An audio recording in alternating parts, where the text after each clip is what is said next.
Yeah, he's really built his, and without fail, every single day. Hi, I'm Gopika Kapoor. I'm a neurodiversity consultant, an author, and a parent advocate. I am most importantly Veer's mom, and I'm here to have conversations which go beyond the label. Life before Veer's diagnosis was basically as the mom of twins, and it was kind of hard in a sense. There was a lot of work, but I think what was hard was the fact that somewhere at the back of my mind, I knew that one twin was different from the other, and I think that is something which I was not willing to accept. I didn't know anything about autism. I knew nothing about what life would be like. I knew nothing about therapies, nothing. And so it really hit our family in a sense. In a lot of cases, mothers are blamed for their child's condition, and there are people who have to literally suffer, taunts and slurs from their families, saying you are responsible for this child, you have made this child the way they are. If the mother dared to work throughout her pregnancy, it's because of you. You didn't eat enough, you didn't do this, you didn't do that.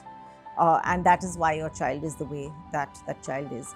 And that is something which I think is uniquely part of the Indian subcontinent, as well as maybe, other places, like maybe I could imagine a place like Africa, where the family is a very, a joint family, a larger extended family is part of the community.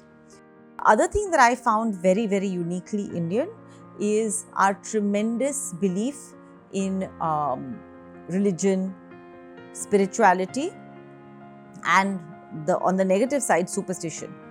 There has been a case, I remember this, I'll never forget, and I've talked about it in my book, I've talked about it in so many places. This family came to me and said that हमने बच्चे को तोते का पानी पिलाया है. So I said, tote ka pani means the water that the parrot had drunk was fed to the child, because the parrot talks a lot, and so the child will then start talking. So that water which the parrot must have drunk, which was dirty, filthy, horrible water, which might have caused this child some illness, was fed then to the child. The child was made to drink it, and so that the child will start talking. Of course, the child didn't start talking. So that was on the flip side. On the other hand, there is a belief, and I've seen this in so many of the families that I've worked with, where they say, you know what, we have been given this child, now we have to look after this child. And so there is this complete acceptance in a strange way of just this child being theirs, that, ye to Bhagwan ki den hai, Bhagwan ne diya hai bachcha, we have got this child from God. Because there is that belief, I think, that God has given everybody life and the belief of divinity. And so with that belief, there is this thing that we have to now look after this child.